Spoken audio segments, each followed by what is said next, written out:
Here's a message to all the TikTokers that talk about me all day long. Thank you.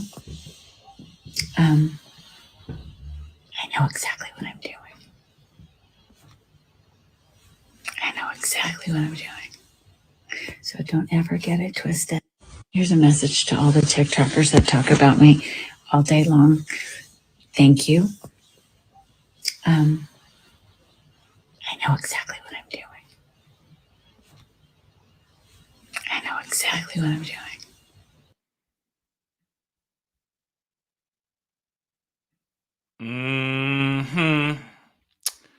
We know.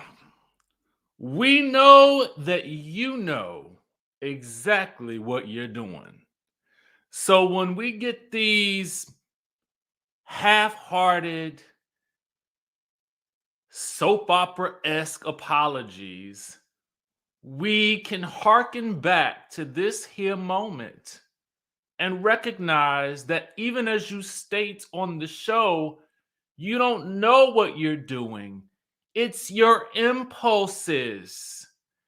Oh, I don't know why I do what I do. I cannot control my Twitter fingers.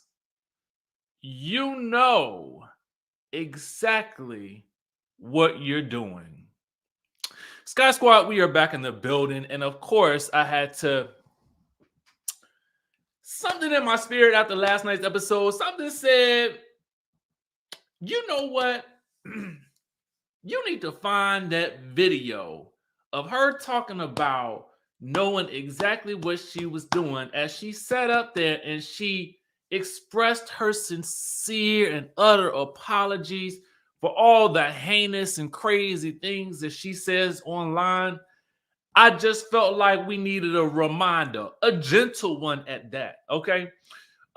Listen, we are here to discuss Real Housewives of Beverly Hills, season 12, the reunion part 2. Okay. And let's rate the episode on a scale of 1 to 10. Let's go ahead and dive right on into that. First of all, I want to say thank you guys for joining in on the chat today. I appreciate you. You could be anywhere in the world, but you chose to be here as we get into this thing with this Real Housewives of Beverly Hills reunion. For me, on a scale of 1 to 10, I'm going to give this episode maybe like an 8.5. I can't really give it a 10 because it was a little, I don't know, kind of, I mean, there were some spicy moments. There were some interesting reveals.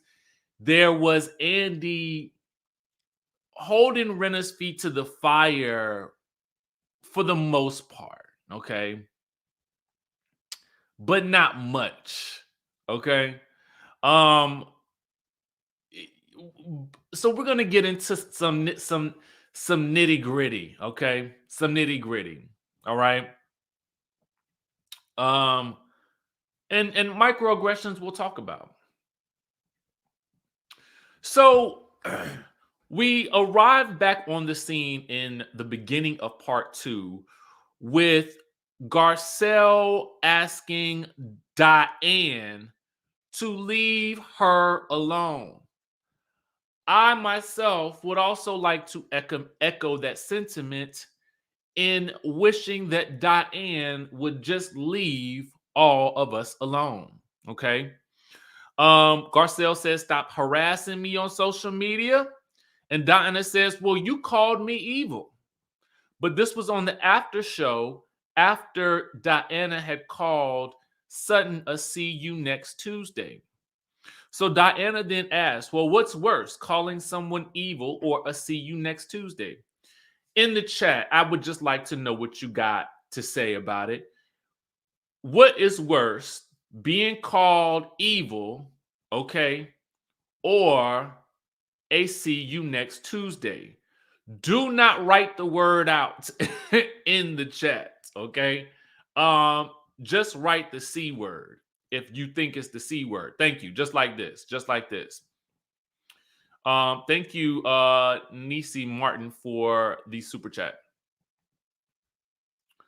Because in my opinion, the C word for women seems to strike more of a nasty undertone. Right. If the word has to be bleeped out, that might be an indication that it's not the most appetizing word to say. And I think you just hit the nail on the head, Brittany. You really did hit the nail on the head. Okay. And so Andy thinks, of course, that Andy's in agreement with the beeps. Okay. But oh no, not Lisa, not Dorit, not Erica Jane. No, they find yes, the see you next Tuesday word is funky, fresh, dressed to impress, ready to party. Okay.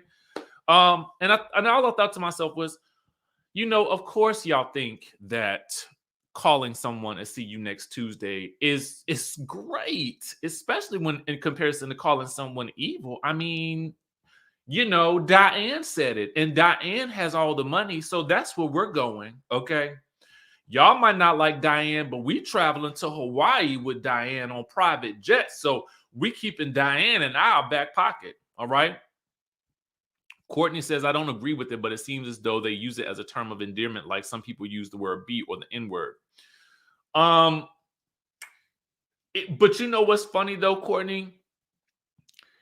The B word also has negative undertones, and it can have the hey girl, hey undertone as well. It depends on how you use it, right? Remember when Cynthia and Portia got into that altercation on the boat? It was as a result of the use and tone of the B word, right? So when we look at Diana's use and tone of the word of the see you next Tuesday word, she said it in a way that was meant to be derogatory. So we know the intention behind the use of the word, so we know what she meant. Thank you for that super chat. And it is important to point out use and tone of conversations, but I don't know. I mean, that ain't a word that I use. I don't know what people might be using it for, but it just ain't me. You know what I'm saying? Like, I don't understand why that word will come up in conversation for me. So it's not a part of my vocabulary. Anyway, so Diana then confuses what either, Garcelle said about her, because she thinks that Garcelle called her soulless, but that was actually Sutton. Andy asked Sutton, "Hey girl, do you got anything to say to Diana? What would you say to her if she was here?" Sutton is like, "No.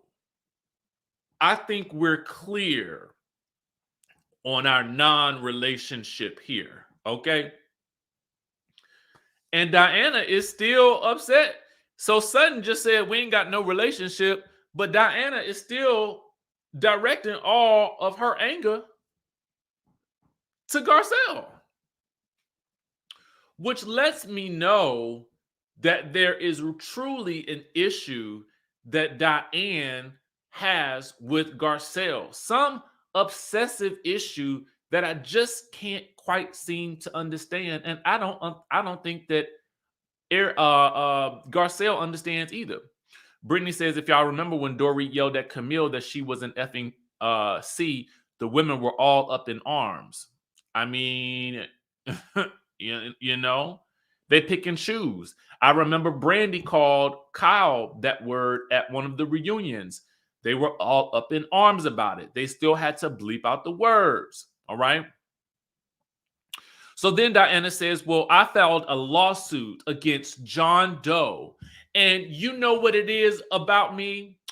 My privilege is that I have money and I can afford lawyers to find out who was harassing Jax.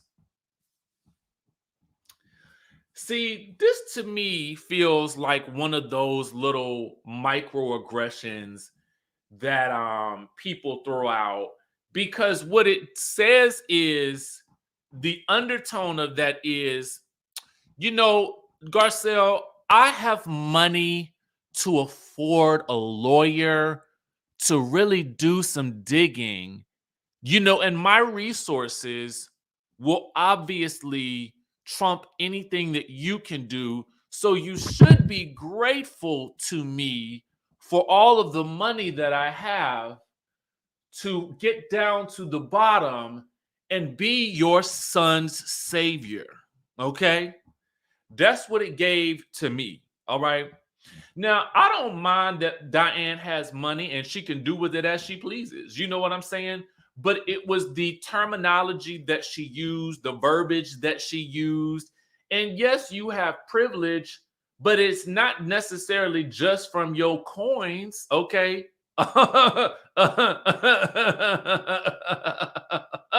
Okay. That ain't exactly where your privilege comes from.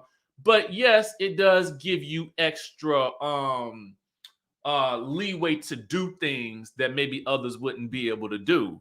But the funny thing about it is Garcelle has launched her own investigation and she will get down to the bottom of it. Okay. And so Andy asked, well, Garcelle, how does it make you feel knowing that, Diane has the privilege and the money and the access and the power? Okay. Money, power, respect. Okay. What you need in life. And Garcelle is like, good for her. Okay. And Erica pipes in, I think you both are just, hurt. You know what I'm saying?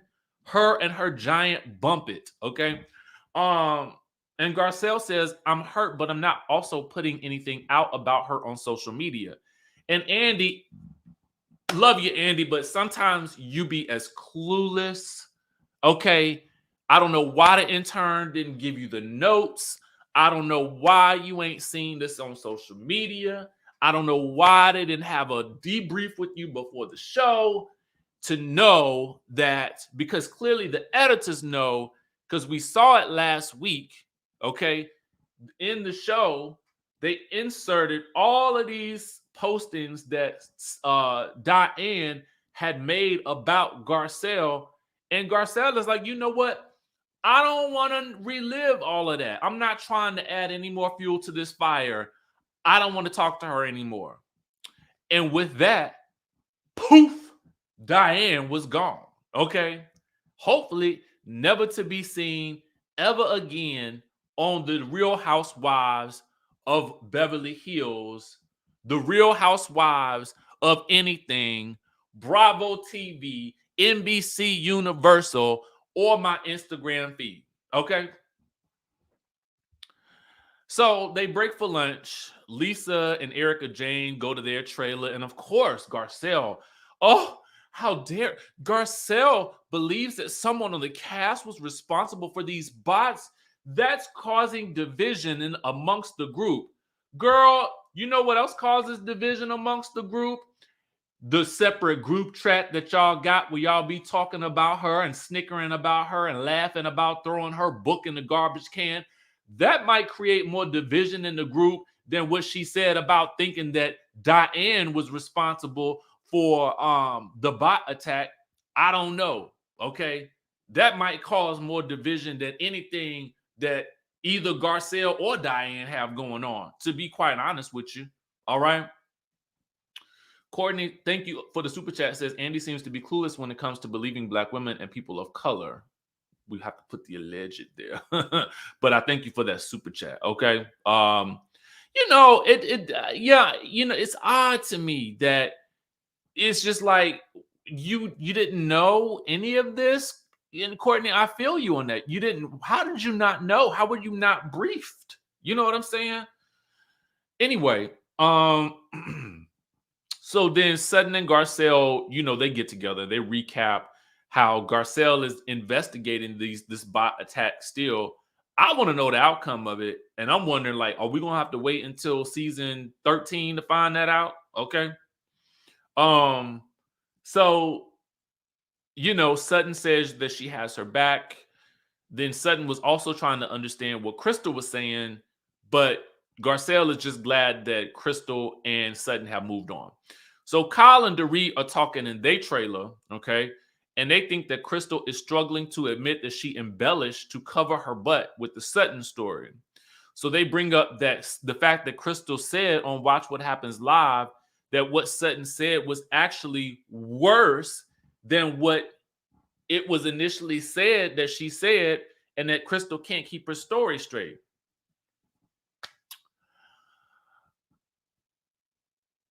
I have mixed thoughts about this whole situation with Crystal because she did indicate on Watch What Happens Live that what Sutton said was much worse than even that story that Sutton told about the kids in the pool.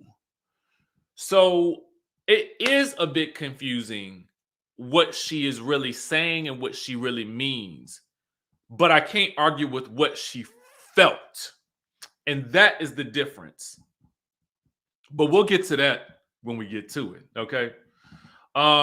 Because the issue I think that I have for Crystal is, especially with Kyle, is that Kyle keeps trying to tell Crystal how to feel about a situation. And while I might not feel what Crystal feels, I can't tell Crystal not to be offended by something. I think if Crystal had articulated more that it was a feeling than in the beginning, then I don't think that it would have been as much of a bit of confusion for the viewers. But I think for Kyle to keep hammering it at her for whatever reason, it seems very odd to me. It's like, what is Kyle's big annoyance with Crystal? So it's difficult because I'm trying to understand Crystal's perspective, but I don't understand it. Because ultimately, if Sutton didn't say something that was problematic, then that means that Crystal was stirring up the juice, and I have an issue with that. I don't know, man. That situation boggles my mind. So I need some clarity on it. But anyway, okay, we're gonna get to that when we get to it. Back from the break, we get a package about Kyle's fabulous life. The Mauricio and Dorit affair comes up. Apparently, this came from the three-way hug. I don't think that that's where this rumor originated from, that three-way hug. I think that this rumor has been out there for a bit longer than that. I don't know where this rumor originated from, but I've seen it on the interwebs for quite some time. Do I believe it? Not really, but it has been out there. Okay. It really wouldn't make a lot of sense to me, but it is what it is. Okay.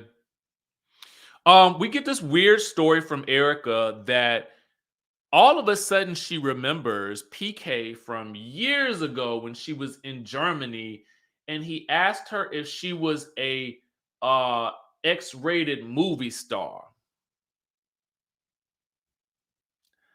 I was like, number one, you just remember that?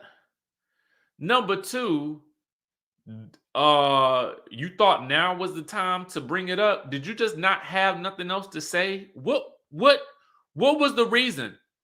What was the reason? Okay? Because I don't understand where we was going with that. They could have edited that out. Meanwhile, Garcelle's package comes up. You know, she's booked and busy. She got a book, okay? She got a Birkin and she got a beach house, all right? And so the book comes up, okay? And they talk about her experience with Bill Cosby.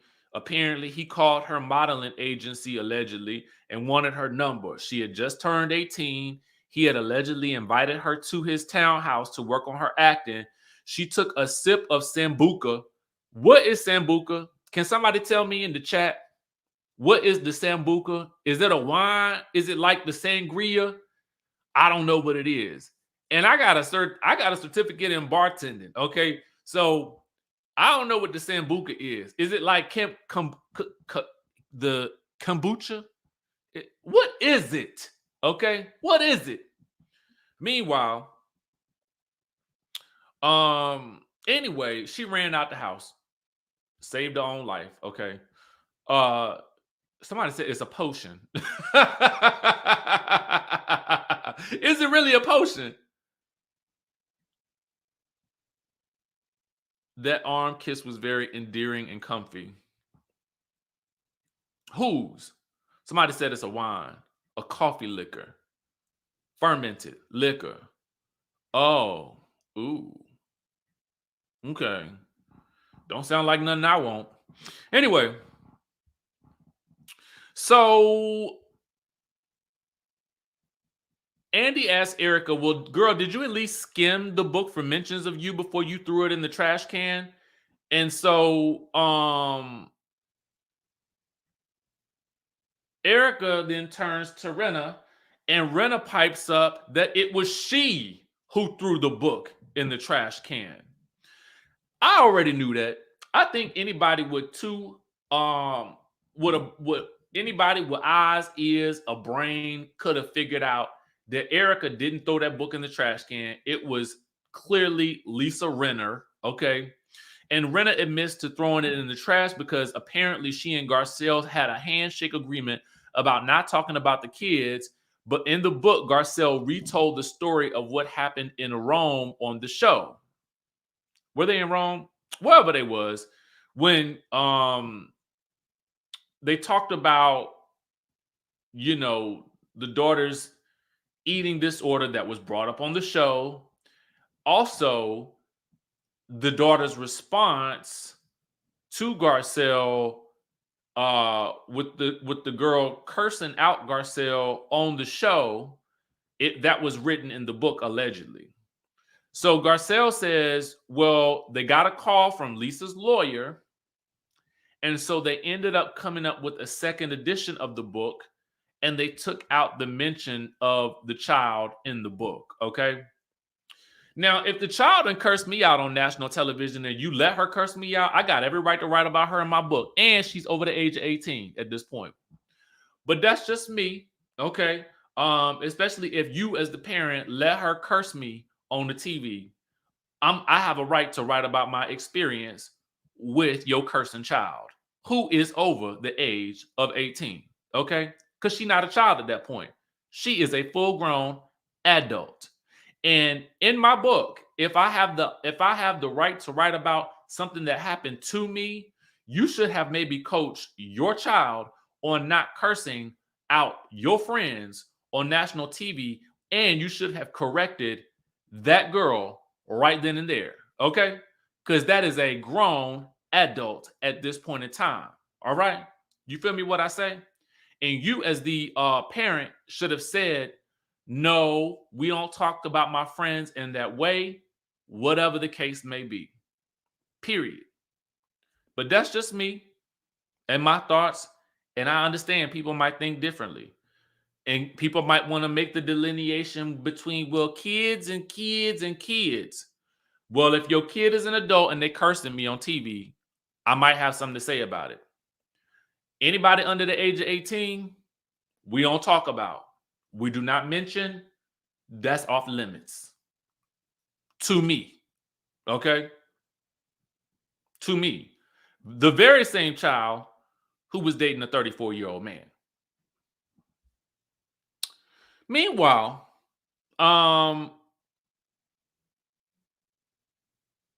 apparently also too, the video was sent by Lisa Rinna to the separate group chat that Garcelle is not in. Okay. So y'all know how you have a big group chat with a whole group, right? Then within the groups, there's usually subgroups, right? So the Fox Force obviously has their own separate subgroup in which Lisa Rinna threw the book in the trash can, and Erica Jane then reshared it on her social media, right? After Garcelle had posted that clip promoting the book with her telling Erica, I don't have to make you look bad. You can look bad on your own. All right.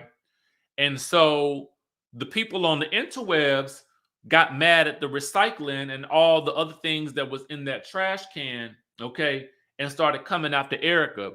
And see, to me, this is a great example of why you shouldn't try to be nasty to other people like that. You know what I'm saying?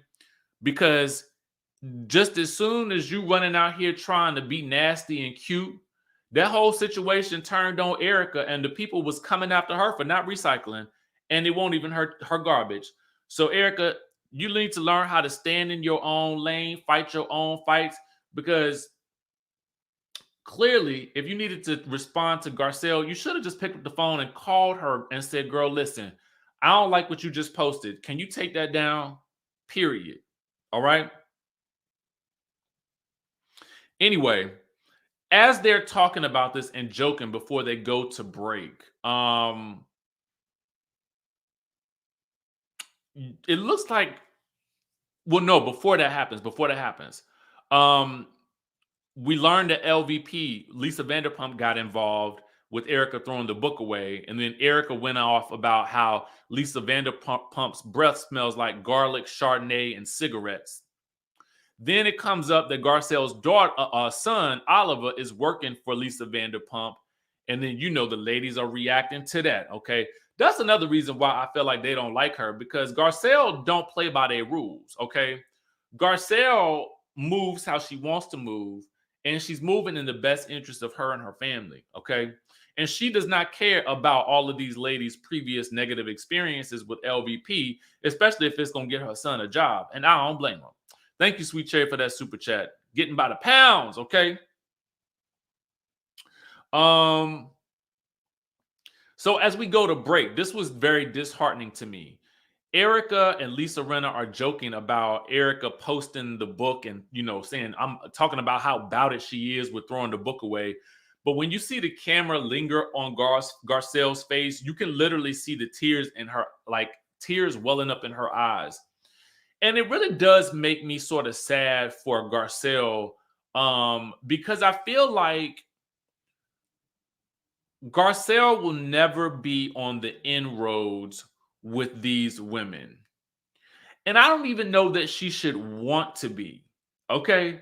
Because you have a soap actress who is clearly grasping at any straw that she possibly can to stay on the show.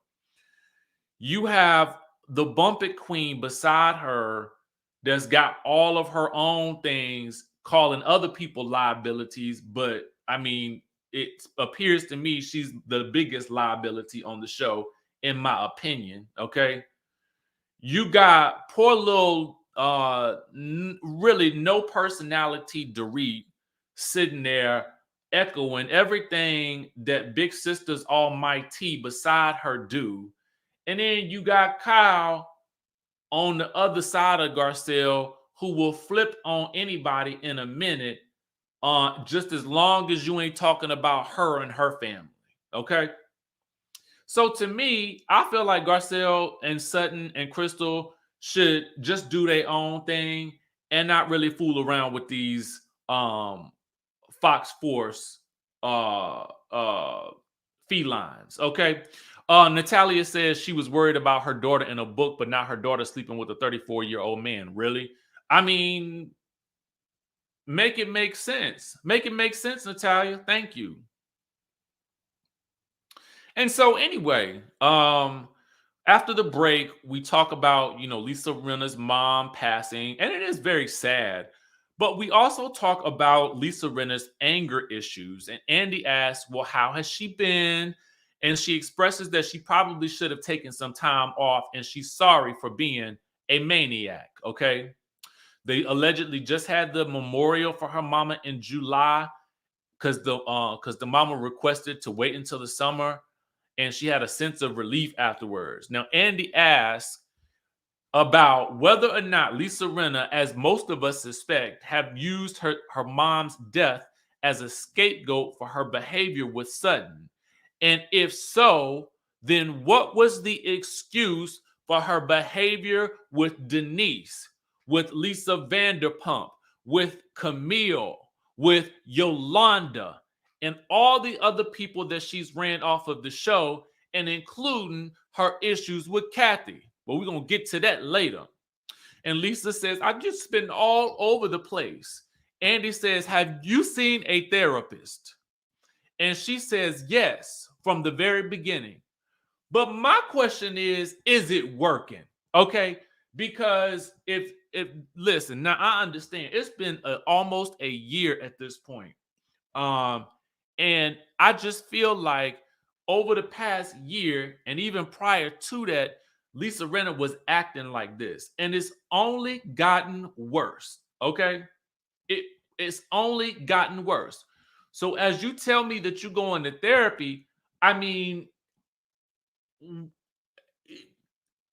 maybe you need a different team. Okay, that's that. I mean, I don't know. All right, I just is it working for you? That's just my question. All right.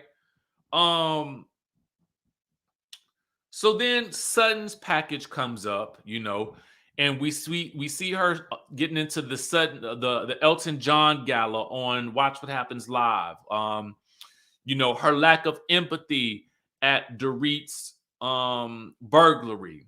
Sutton calling out Diana and asking about Diana's miscarriage. And Kyle is asked about Sutton's reaction to Dorit's burglary, and then Sutton says for her that was the worst thing that she's ever said in her life. And Dorit says it was really hurtful. But it is the sorry is what she needed to hear, so we can move past that. So then it comes up with Kyle,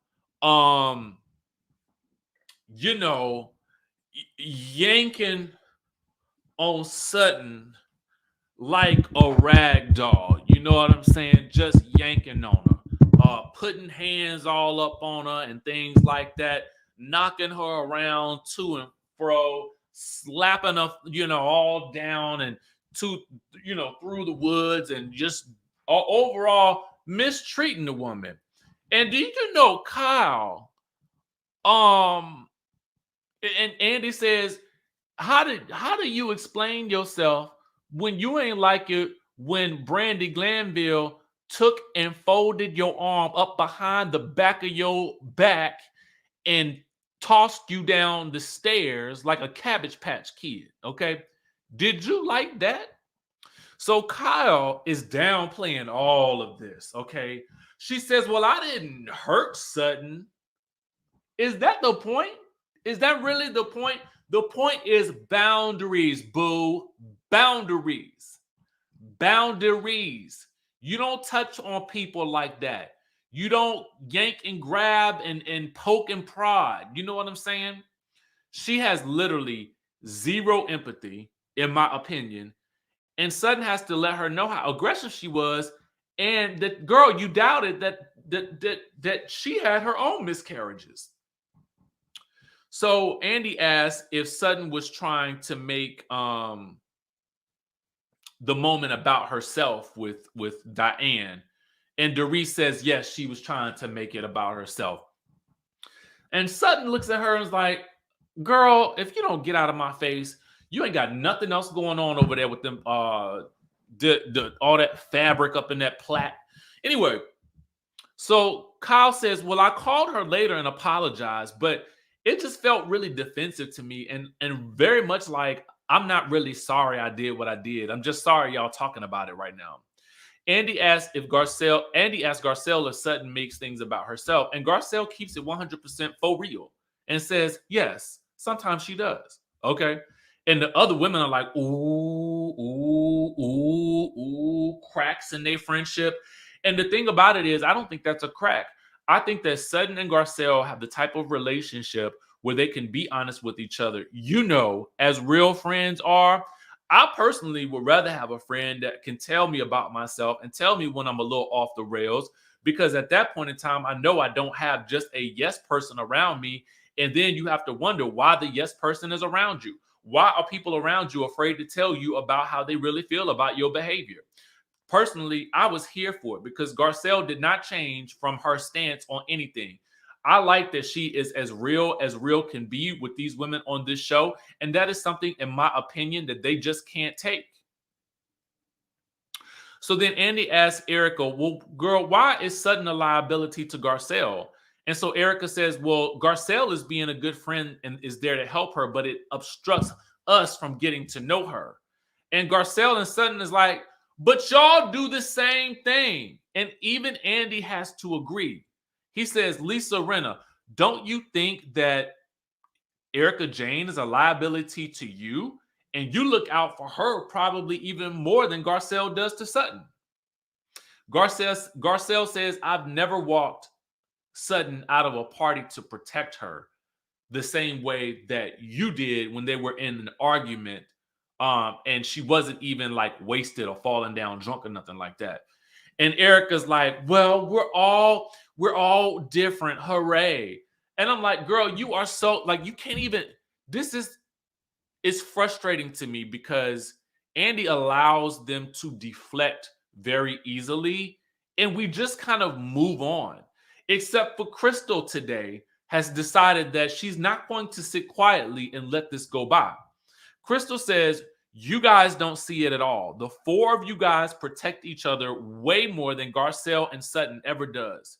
And Dorit, for some odd reason, is looking shocked. And everybody is crickets because they know that Crystal is right and that she has made a good point. And they have no argument nor rationale or reason for why they choose to, no matter what the four of them do, protect each other, protect each other's secrets, don't allow each other to say too much to each other.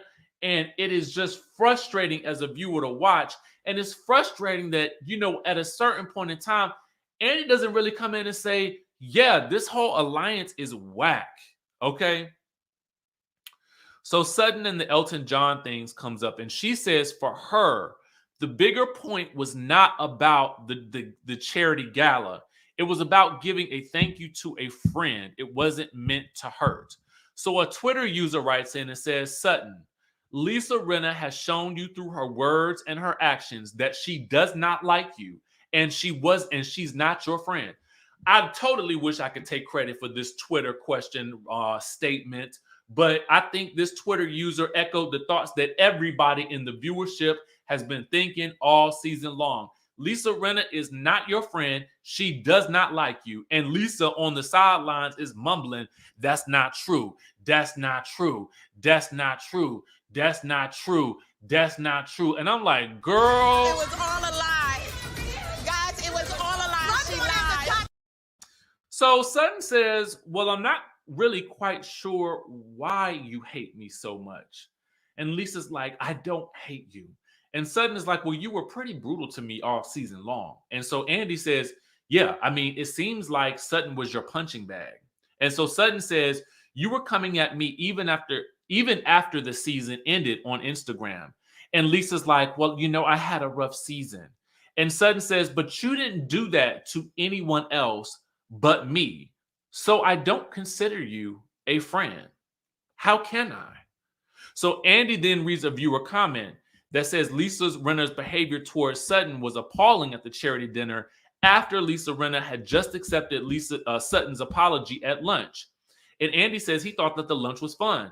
Sutton says, I did talk to you a lot during your mom's time in hospice. So when I'm getting yelled at over and over, do you not remember that I was there for you and I was such a good friend to you? And then you yelled at me a lot. I mean, I was practically a dead horse. I turned into glue. Erica is cackling, okay? Because Sutton said, you know what? While I'm driving this train, I'm going to drive it all the way home to the station, baby. I'm going to get my analogies in and everything. And so Rinna's like, I'm really sorry I did that. And Sutton is like, it's a pattern of behavior for you. And Lisa's like, I'm sorry I took out my pain, anger, and sadness on you. And then Sutton finally says, thank you. But honestly, do we believe it? Not really. And so Dorit and her dilly self sitting over there talking about, I don't understand the horse analogy and the glue. And Andy and everybody's like, girl, they make glue out of dead horse hooves. Okay, next, let's move right on along. When we get back, Andy says, Lisa Rinna, your social media is a disaster. You have no impulse control. You make so much trouble for yourself, and then you have to delete it. You'll say, I'm done posting about Real Housewives of Beverly Hills, and then you'll go back to posting up a storm. So then Dorit tries to help her, of course, okay? She says there's something that comes from being an impulsive person, the dopamine, blah, blah, blah. Dorit in that accent. And Lisa's like, yes. Oh, yes, it's the dopamine. Thank you, Dorit, the dopamine. And Andy's like, well, even if it's negative attention. And Lisa Rinna's like, well, yes. So Andy, then calls her out for blaming production. Okay. She even goes so far as to call out production in her social media. Okay. And Lisa Rinna's like, well, I just try to express myself. And Andy's like, well, why not call up production personally and then express to them that you are upset? Like grown adults do. And for somebody who is almost going to be 60 years old, girl, you got a lot of growing up to do. Okay. I don't think anybody's really taught you how to use social media all that well, because if they did, I don't feel like you would be doing the things that you're doing. And if your antics off the show are intended to help keep you on the show, then you're a mess. That's just a mess to me, okay? Because lest we forget, okay? So don't ever get it twisted. Here's a message to all the TikTokers that talk about me all day long. Thank you. I know exactly what I'm doing. Okay, so she says that online, but in the reunion, she says, I don't think I know I'm doing something bad. Really? Okay, because this video, Exhibit A, would tell me otherwise, okay? And so Lisa goes on about being a work in progress. And, as she's speaking, Garcelle is looking off into the distance, preferring to be any place but here, okay? Andy says, it's in your control. And Lisa's like, well, just give me a chance. And Andy says, well, are there any thoughts about giving up social media for a bit? And Lisa says, I've tried. So then Andy says, from a viewer, from doxing people to posting racial microaggressions, Lisa Rinna needs to be put on pause. So Lisa Rinna then says, well, put me on pause. I don't care. In this moment, I don't understand why Andy Cohen didn't call for security, have her escorted off the reunion stage, and say, if you want to be placed on pause, there's the door. Don't let it hit you where the good Lord split you. You and your knowing what you're doing lips can head on off into the unemployment line or whatever people do after they get off reality TV, okay? Maybe you can head on over to the Hallmark Network and find you some good work for the rest of your life, because once you get on Hallmark, you'll never have a day of unemployment. You make a Christmas movie every year. But why don't you head on someplace else, take your soap opera actress back over to the Days of Our Lives where you can be streaming on Peacock. We can keep you in the Bravo family, but you want to be placed on pause. You asking for it, ask and you shall receive. I don't know why Andy didn't. He should have dragged her right then and there and had security drag her off of the set. And do you know what they did? They just moved right on along. Andy then says, well, you posted and deleted about if the girls fight with Garcelle, then all of a sudden they problematic and that you ain't afraid of these hoes. And Lisa's like, well, that's true. But, that got misinterpreted. And I was talking to the trolls and the haters coming at me. So then Andy says to Garcelle, well, what's your reaction? And Garcelle says, well, Garcelle, oh God. So it's interesting to see someone be so diplomatic amongst so much chaos and confusion. Anyway, Garcelle says, well, sometimes what is said is perceived differently when it comes to us. So therefore, if you're not around a lot of people of color, like with Kyle's situation with the charity, sometimes what you say can have an undertone of being problematic and it could be a microaggression. Okay. And it's so crazy to me how we are yet again, another year, having to have the same conversation, and Garcelle's having to teach the girls about what a microaggression is. I mean, I think if you're going to honestly, at this point in time, have, a cast that is integrated with, multicultural and diverse members that from where the cast was typically all white before, I think it's probably time that we include some diversity and inclusion courses in between seasons so that some of the women can learn what microaggressions are and how to avoid them. Okay. Courtney, thank you for the super chat. Says Andy lets a lot of mean girl ignorant behavior slide for the sake of good TV, even at others is people's expense. Okay. Thank you for that super chat. I mean, it's crazy to me that we're still having this conversation. So Crystal then says, well, that's how I felt in my conversation with Sutton. She says it's how she felt, but she knows that wasn't Sutton's intention, but the impact is still how she felt. Everybody's silent. A hush fell over the crowd. So here comes Kyle creeping on in. Kyle, if I was you, I would be saving all of my voice, my conversations, all of my angst for my sister, okay? Because that's what you need to deal with. And all of this energy that you give into Crystal, you really should be directing it over there towards Lisa Rinna and Erica Jane, because they are the ones who are seemingly, allegedly, trying to take your sister down.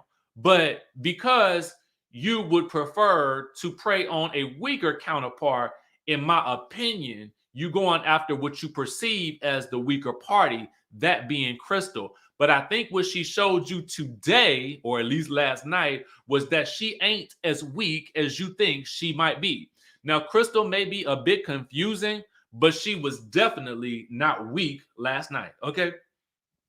So as Kyle is trying to creep on into the conversation, Crystal's like, Kyle, you have got to stop. Enough. And Kyle is like, no, you have to stop. You actually said something that didn't exist.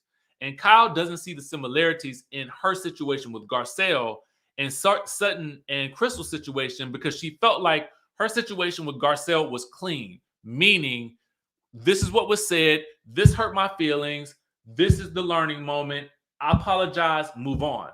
However, Crystal and Sutton's situation is buried in shades of gray, which is why we don't understand it. And as a result, just because I don't understand it, I'm not going to knock Crystal's experience. And especially if I don't understand it, I'm not going to tell her that she shouldn't be offended by something.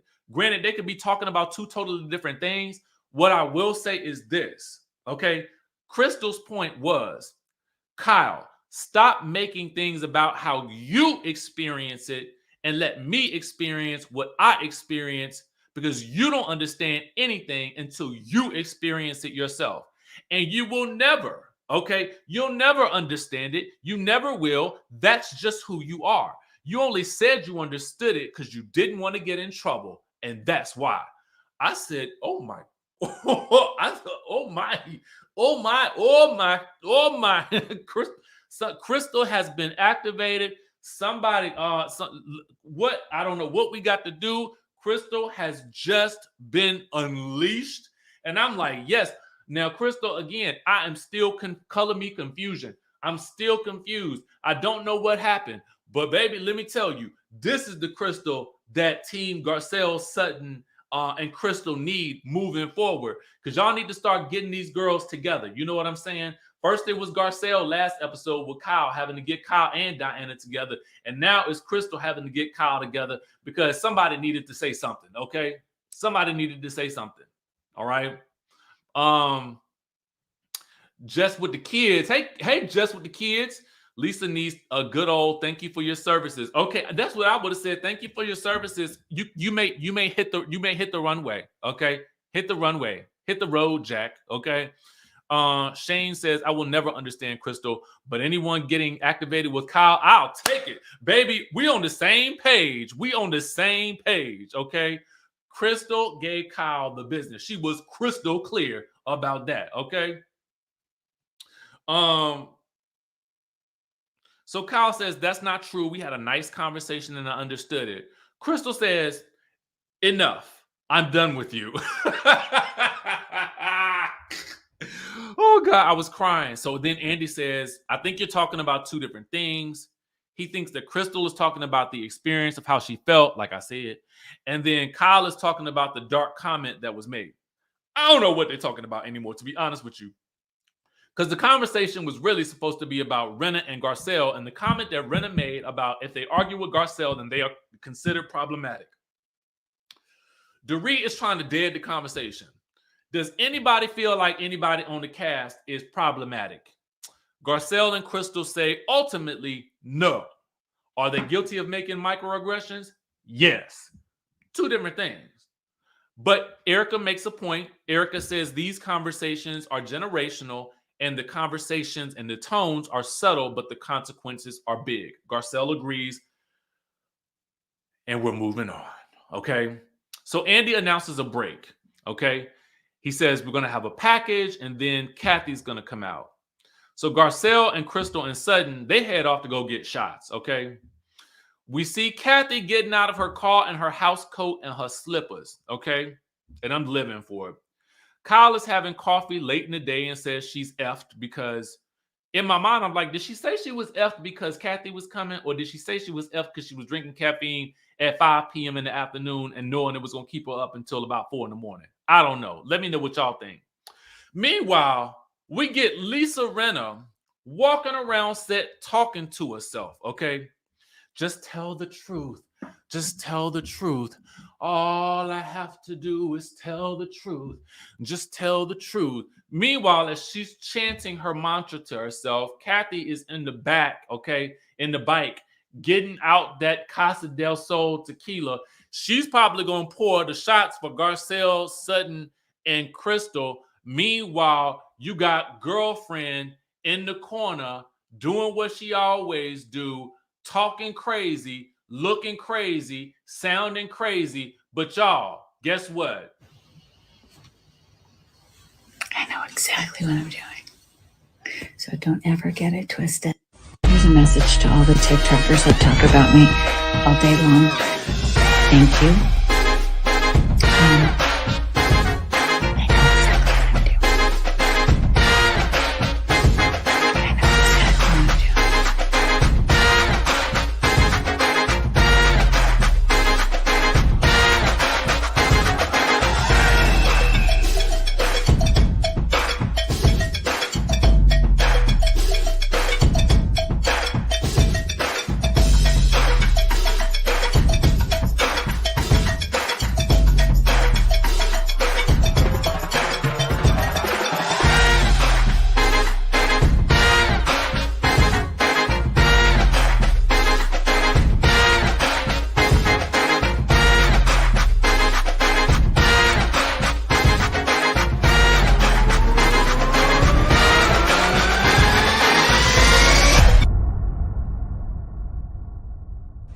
So don't ever get it twisted. Here's a message to all the TikTokers that talk about me all day long. Thank you. I know exactly